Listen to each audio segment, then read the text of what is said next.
The Second World War put an end to first-class cricket. But the game was good for morale, so matches were encouraged in the forces. Sergeant Bedser of Surrey was playing for the RAF against the Army. Flying Officer Wyatt was the RAF skipper. Future stars such as Alec Bedser, Dennis Compton and Tom Graveney turned out for their services in a number of charity matches. A drop of cricket and a spot of rain. That was Whitsun at Lord's, and the RAF beat the Army by 9 wickets with 10 minutes to spare.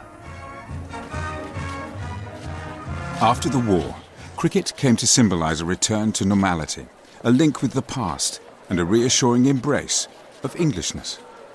It was very popular immediately after the war. You know, the relief of being free again and being able to do what you liked.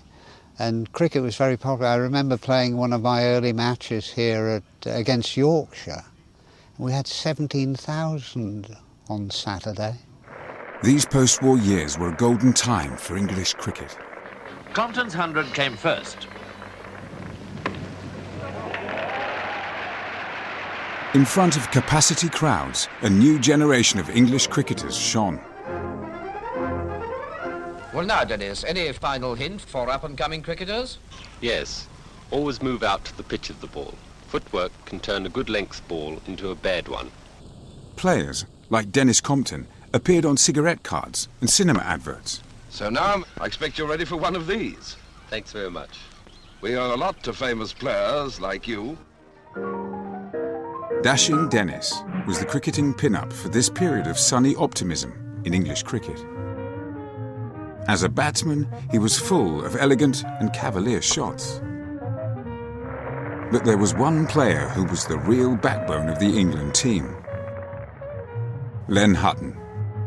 Hutton was a hard-headed Yorkshireman, a skillful and imposing opening batsman.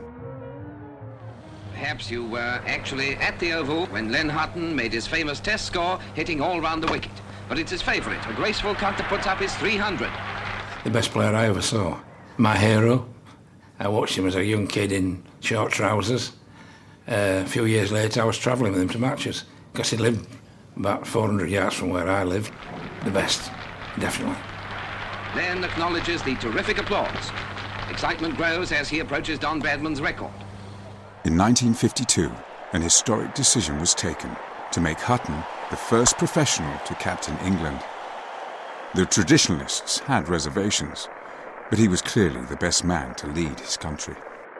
When he was appointed England captain in the 1950s, he had to prove that Jack was as good as his master. Nobody had done this before. Nobody's had to do it since, thanks to Len. Hutton was leading a team of both players and gentlemen, one of whom was Cambridge-educated Trevor Bailey. This was the first time he had been led by a professional. I had no objection. I was delighted to play under Len Hutton, who actually knew a lot about cricket. He was a good captain. It was easy as far as I was concerned.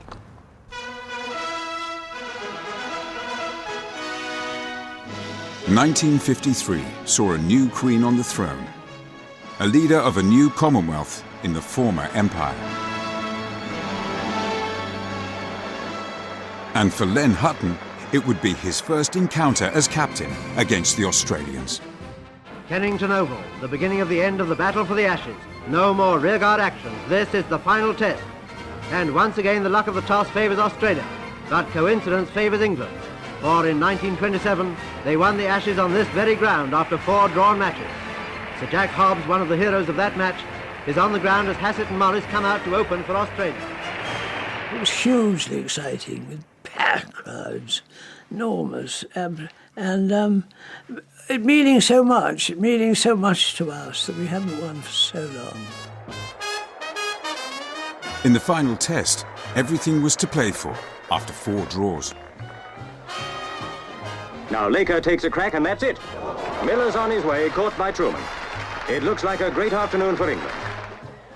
But thanks to the spin bowling of Jim Laker and Tony Locke, England ended up only needing 132 in their second innings to win the game. And here it comes. A 4 by Compton wins the match and the Ashes. Batting at 5, Tom Graveney had the luxury of watching from the pavilion. Dennis Compton hit the winning run.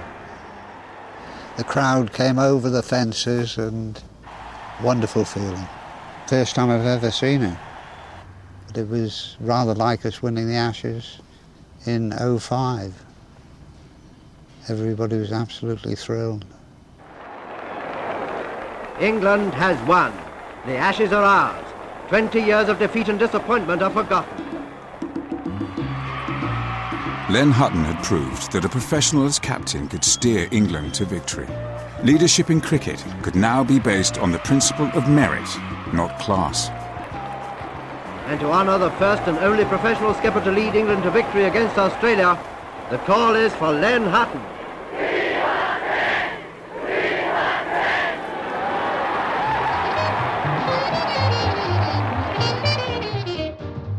2 years later, the Ashes were won again, down under. Then, in 1956, when the Australians returned to England, a hat-trick of victories beckoned. And, in an astonishing burst of bowling during the 4th Test at Old Trafford, Jim Laker again duly obliged, destroying Australia with a world record 19 wickets in one match. And that's it. The Ashes are ours. Everyone crowds round Laker to congratulate him. He's the first bowler ever to take all 10 wickets in a Test innings. The difference between then and now is shown by the fact that Jim just walked off the ground as though it was just another game. He slung his sweater over his shoulder, got into his car and drove down to London. If ever one man saved the Ashes, it's Surrey's Big Jim Laker.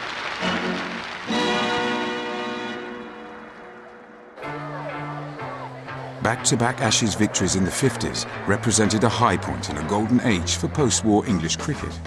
But into the 60s, though the cricket establishment still craved the social rituals of the English game, there was a realization that old divisions in the dressing room had to go. The distinction between amateur and professional was abolished in 1962 simply because there were so few amateurs playing, and they had to be paid. They would be called assistant secretary for their county as a fiction. The fiction had worn thin, and it was time to face the reality that everybody was now a cricketer. I played in the final gentlemen versus players match, and then we all became cricketers, and the pros got as much money as the old amateurs did, and eventually after that.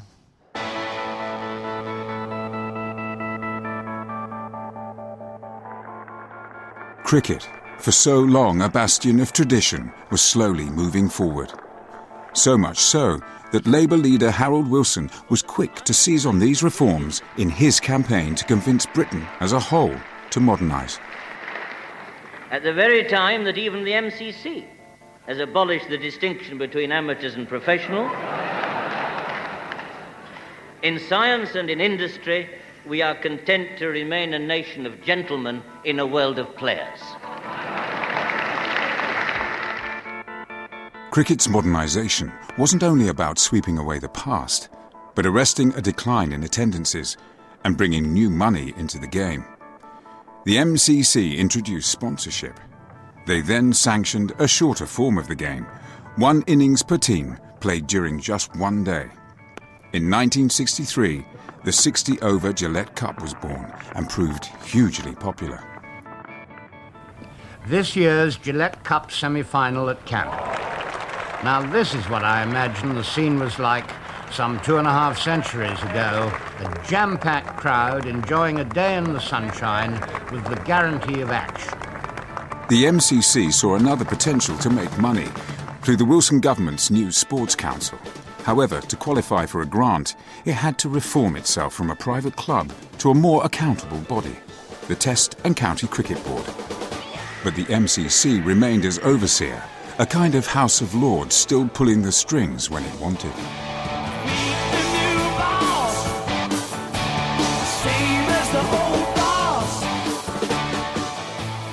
This was the case when dealing with the